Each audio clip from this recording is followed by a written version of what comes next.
there is a version of you that you have never met. A version that is more disciplined, more capable, more confident, more focused. A version that could accomplish things you currently believe are beyond you. And perhaps the most uncomfortable truth is this: you may never become that person. Not because you lack talent, not because you were born in the wrong circumstances, not because someone else is destined for more than you, but because potential means absolutely nothing if it is never developed. Every human being carries possibilities they may never explore. Ideas that never become reality, skills that are never mastered, dreams that remain permanently trapped inside imagination. And the tragedy is that most people don't lose their potential in one dramatic moment. They lose it quietly. One postponed decision, one abandoned goal, one unnecessary distraction, 1 year spent waiting for the right time, then another and another, until eventually the person they could have become exists only as a question. What if I had actually tried? That question can haunt a person more deeply than failure ever could, because failure at least gives you an answer. You tried, you fell, you learned, you continued. But unused potential gives you nothing. No evidence of what you could have achieved, only the suspicion that perhaps you could have become much more.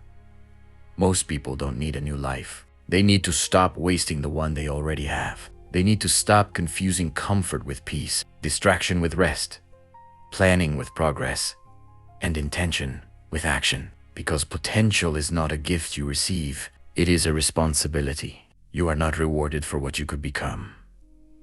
The world responds to what you actually develop, the talent you practice, the knowledge you acquire, the discipline you build, the risks you take, the difficult things you continue doing after the excitement disappears. Potential is only the beginning.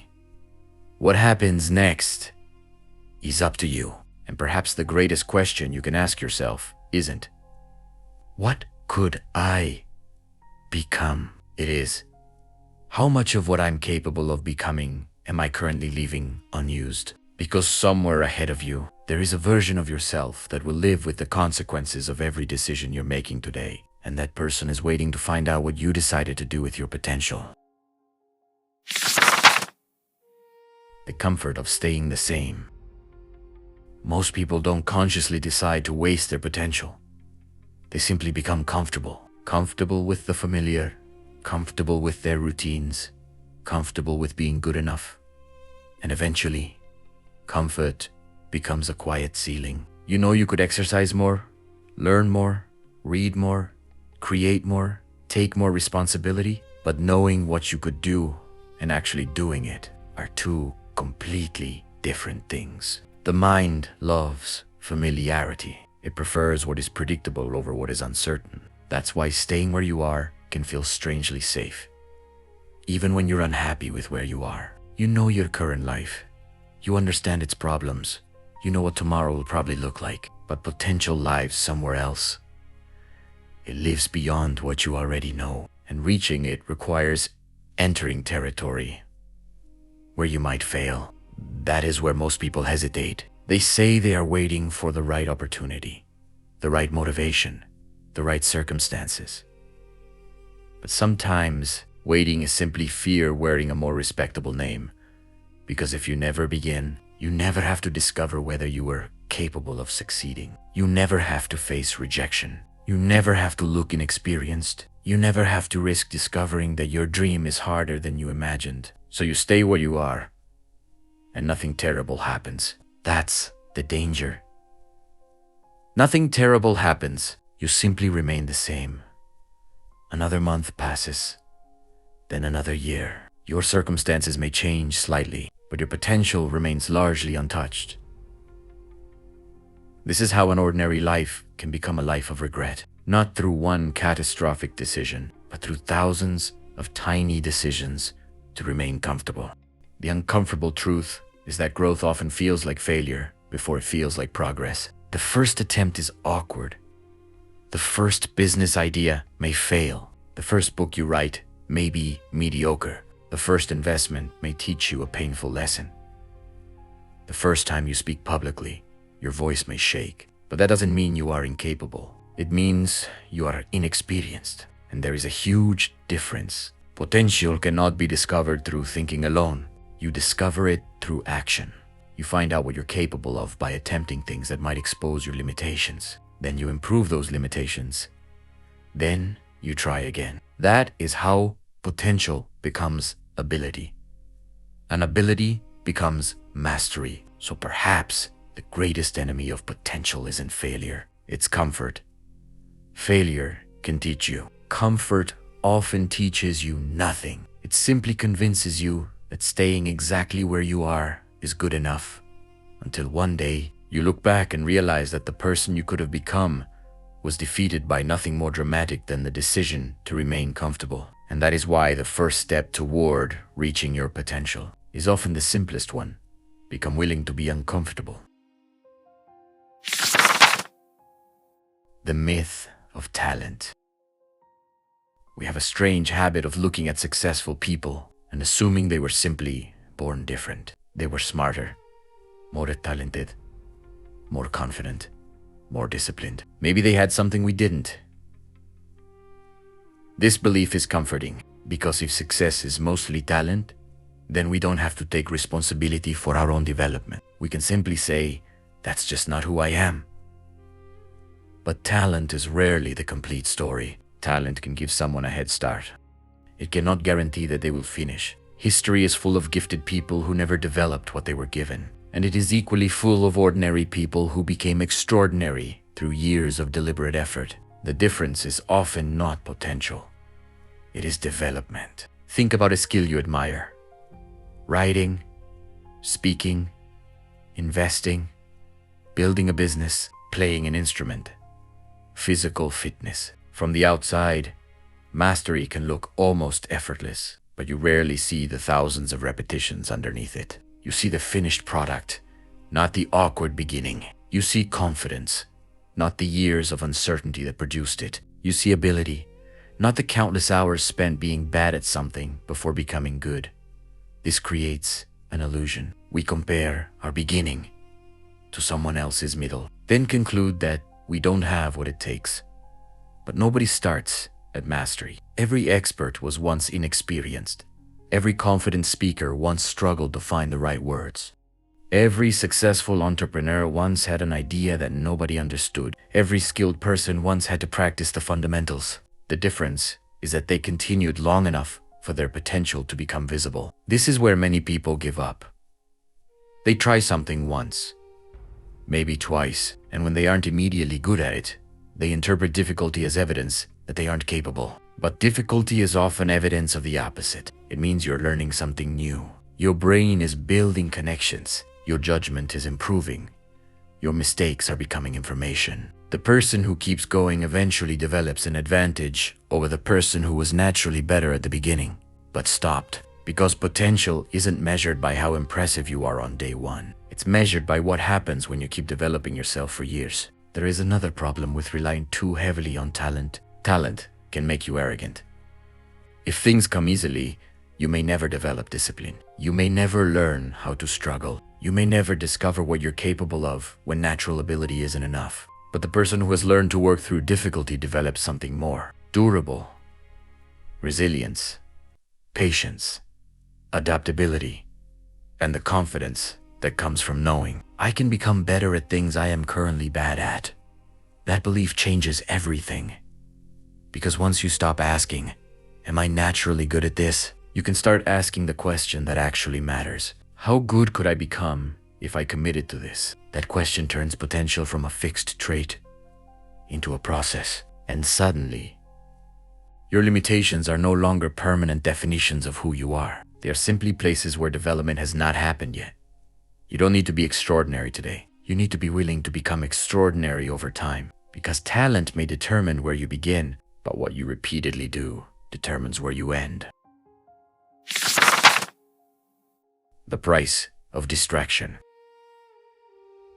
There was a time when distraction required effort. You had to leave the room. Find something to do. Turn on the television. Pick up a book. Now distraction is always within reach. Your phone is beside you. Notifications are waiting. Videos never end. and every moment of boredom can be eliminated within seconds. It feels harmless, but there is a hidden cost: attention. And attention is the raw material from which potential is built. You cannot develop a skill without sustained attention. You cannot build a business without sustained attention. You cannot write something meaningful without sustained attention. You cannot become excellent at anything while constantly dividing your mind between what matters and whatever happens to be demanding your attention next. This is why distraction is more dangerous than it appears. It doesn't necessarily destroy your goals. It simply prevents you from giving them enough time to grow. You tell yourself you'll work on your dream tonight. Then you check one notification. One video becomes 5. 5 minutes becomes 30. 30 minutes becomes an hour. And eventually, you tell yourself you'll start tomorrow. The problem isn't one wasted hour. It's repetition. A single distracted evening is meaningless. A year of distracted evenings can completely change the direction of your life. Potential requires something modern. Life makes increasingly difficult, deep focus. The ability to stay with one difficult thing long enough to become good at it, to remain in the uncomfortable silence after the excitement disappears, to continue when the task becomes boring, to resist the temptation to constantly seek something new, because mastery is often boring before it becomes rewarding. The beginning is exciting, the middle is repetitive, the results come later, and most people never reach the later stage because they abandon the process during the middle. They keep switching. New goal, new business idea, new book, new strategy, new motivation, new distraction. They are constantly starting, but rarely staying long enough to finish. This creates the illusion of movement without meaningful progress. You can spend years consuming information about success without actually building anything. You can watch hundreds of videos about discipline and still remain undisciplined. You can research a skill endlessly and never practice it. Information can create the feeling that you're progressing without requiring you to actually change. That is why protecting your attention is so important, because whatever repeatedly captures your attention eventually shapes your life. Give your attention to entertainment, and entertainment will fill your days. Give it to comparison, and you'll become dissatisfied with what you have. Give it to learning, and your capabilities expand. Give it to creation, and eventually you have something to show for your effort. Your attention is not infinite. Every hour spent on one thing is an hour you cannot spend on another. So the question isn't simply, what am I interested in? It's, what deserves my attention? Because your potential doesn't need more distractions. It needs more uninterrupted time, more concentration, more patience, more moments where you choose to stay with something difficult long after the easier alternatives have appeared. And once you learn to protect your attention, you discover another obstacle. Because even with focus, you can still fail to act. You can know exactly what you should do and still keep postponing it. That is where the next enemy appears: procrastination. The trap of waiting. Procrastination rarely feels like laziness. It often feels reasonable. You tell yourself you need more time, more knowledge, more confidence, a better opportunity. You promise you'll begin when life becomes less complicated, when you have more money, when you're less tired, when you're finally ready. But there is a problem with waiting for the perfect moment. The perfect moment almost never arrives. Life keeps moving. Responsibilities increase. Circumstances change. New problems appear. And the thing you keep postponing becomes easier to postpone tomorrow because you've already postponed it today. This is how potential gets trapped. Not because the person doesn't know what they want, but because they keep placing action somewhere in the future. Tomorrow, next month, next year, someday. And someday is one of the most dangerous words in the English language, because it sounds like a plan without requiring a date. There is nothing wrong with preparation. Sometimes you genuinely need more knowledge before acting. But preparation becomes procrastination when learning becomes an excuse to avoid being tested. You can spend years preparing to start and still never start. At some point, you have to move from consuming information to producing results, from thinking to doing, from planning to testing, because action gives you something thought cannot. Evidence. You may think you're capable of writing a book. Action tells you whether you can actually finish one. You may believe you could build a business. Action reveals whether you can handle customers, uncertainty, rejection, and failure. You may believe you have the discipline to transform your life. Action reveals whether that belief survives an ordinary Tuesday when motivation is nowhere to be found. You don't discover your potential by imagining what you might do. You discover it by attempting things. And that means accepting something most people desperately avoid. You will probably be bad at first. Your first attempt may disappoint you.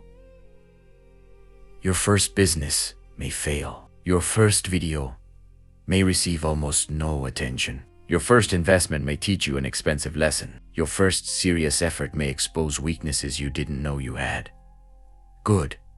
Now you have information.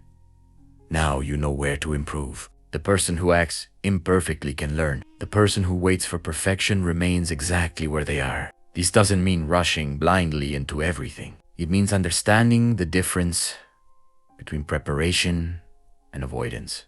Preparation eventually produces action. Avoidance produces another excuse, and sometimes the greatest act of courage isn't making a huge decision.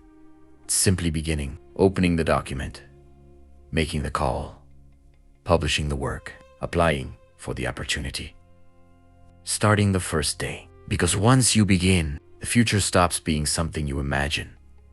It becomes something you can actually build. And this is where potential starts becoming real. But even after you begin, there is another challenge waiting, because starting is exciting. Continuing is difficult, and reaching your potential requires something far more powerful than a strong beginning. It requires staying power. The power of staying. Starting is easy when you're excited. The new goal feels fresh. The possibilities feel endless. You imagine the person you're going to become, but eventually the excitement disappears. The work becomes repetitive. Progress becomes difficult to see. And the question changes. It is no longer, can I start? It becomes, can I continue? This is where most potential is lost. Not at the beginning, but in the middle. The middle is where nothing seems to happen. You practiced for weeks, and you're still not very good. You work on the business, and the results remain small. You exercise, and the mirror barely changes. You study, and there is still more you don't understand.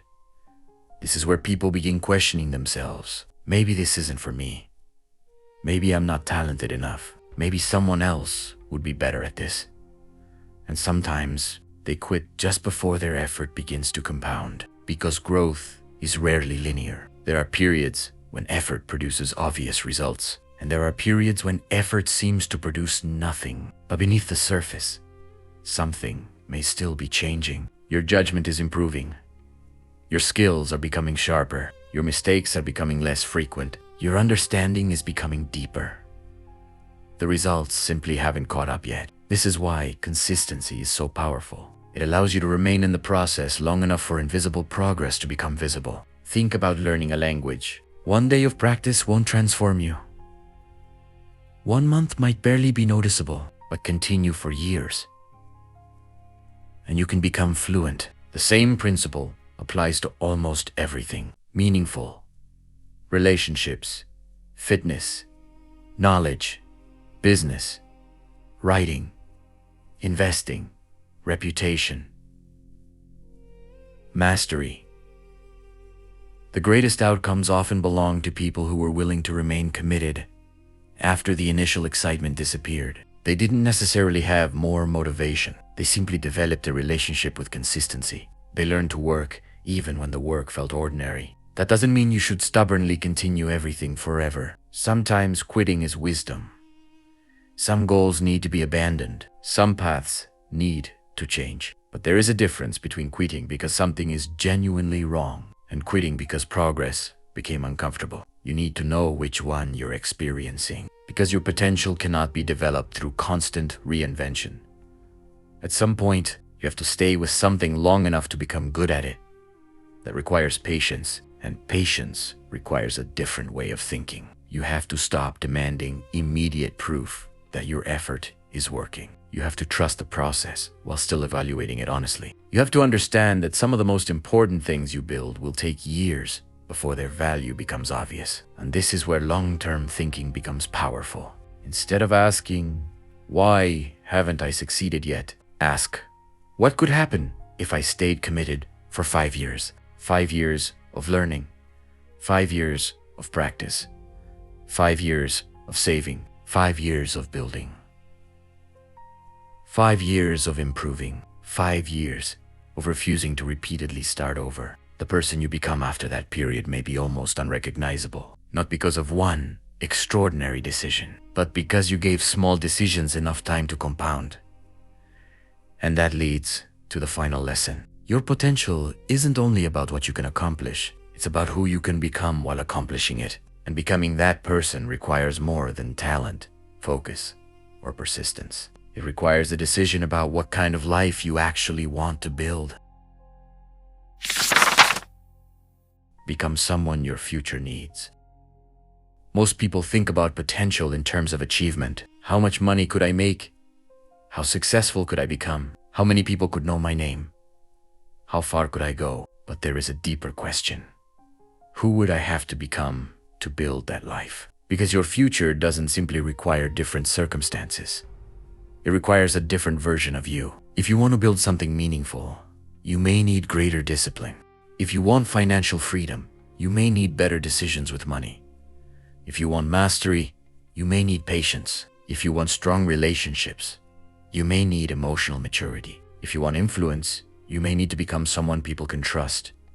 The future you imagine has requirements, and sometimes we focus so much on what we want to have that we forget to ask what we must become. You cannot build a disciplined life with an undisciplined mind. You cannot create lasting success while constantly surrendering to short-term impulses. You cannot expect extraordinary results while protecting yourself from every form of discomfort. At some point, your ambitions have to become bigger than your excuses. This doesn't mean becoming someone completely different. It means developing the qualities that already exist within you, but have not yet been strengthened. Potential is not a finished person waiting somewhere inside you. It is raw material, and your choices are the tools. Every day gives you another opportunity to shape yourself. When you read instead of scrolling, you become slightly more informed. When you practice instead of postponing, you become slightly more capable. When you keep a promise to yourself, you become slightly more trustworthy to yourself. When you choose patience over impulse, you become slightly more disciplined. None of these moments feel revolutionary, but identity is built quietly. Eventually, you stop saying, "I'm trying to become disciplined." You simply become someone who does what needs to be done. You stop saying, "I'm trying to become confident." You become someone who has evidence that they can handle difficult things. You stop saying, "I want to be successful." You become someone whose daily behavior is consistent with the life they're trying to build. That is the difference between wishing for potential and developing it. And there is one more thing you must accept. You will never become everything you could possibly become. No human being does. There will always be skills you never learn, places you never visit, ideas you never explore, paths you never take. That isn't failure. That's life. The goal isn't to maximize every possible version of yourself. The goal is to avoid reaching the end of your life knowing you consistently chose the smaller version of yourself because it was easier. You don't need to become extraordinary in the eyes of the world. You need to become someone you respect, someone who used their abilities, someone who took their opportunities seriously, someone who didn't allow fear, distraction, comfort, or procrastination to make every important decision.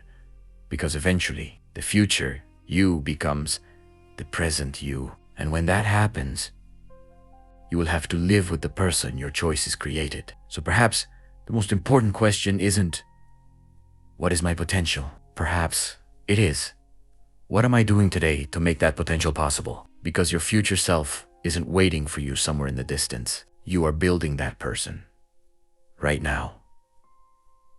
One decision, one habit, one difficult choice at a time. The person you could become one day. You will look back at the person you are today, and you may wonder what would have happened if you had taken yourself more seriously, if you had started earlier, if you had stayed focused, if you had stopped waiting, if you had protected your attention, if you had continued when the results were still invisible. Because potential is a strange thing. It gives you no guarantee. It doesn't promise that you'll succeed. It simply gives you a possibility. And possibility means nothing without action. You can have intelligence and never develop it. You can have talent and never practice it. You can have ambition and never pursue it. You can have an extraordinary idea and leave it trapped inside your mind. That is why potential itself isn't the achievement. Developing it is. And you don't need to transform your entire life tomorrow. You don't need to become perfect. You don't need to suddenly become the most disciplined person in the world. You simply need to stop repeatedly betraying the person you could become. Read the book, start the project, learn the skill, make the difficult call, turn off the distraction, take the opportunity, keep going, then do it again tomorrow. Because the distance between who you are and who you could become is usually not crossed in one enormous leap. It's crossed through thousands of small decisions. And perhaps that is the uncomfortable truth about potential. Nobody is coming to unlock it for you. No perfect moment is coming. No one can do the work on your behalf. At some point, you have to decide that the person you could become is worth the effort required to become them. So don't spend your life asking what you could have been. Don't allow comfort to make your decisions. Don't let distraction consume your attention. Don't let fear disguise itself as patience. Don't keep waiting for permission to begin. You have a limited amount of time and an unlimited number of ways to waste it. But you also have something remarkable. Today, another opportunity to make one decision differently. Another opportunity to become slightly stronger, slightly wiser, slightly more capable. And if you keep doing that, years from now, you may look back and realize something powerful. You didn't suddenly become the person you wanted to be. You became that person. One choice at a time. So the question is no longer, what could I become? You already know the answer. The real question is, what am I willing to do about it? Because your potential is not your destiny. It is an invitation. And your life is your answer.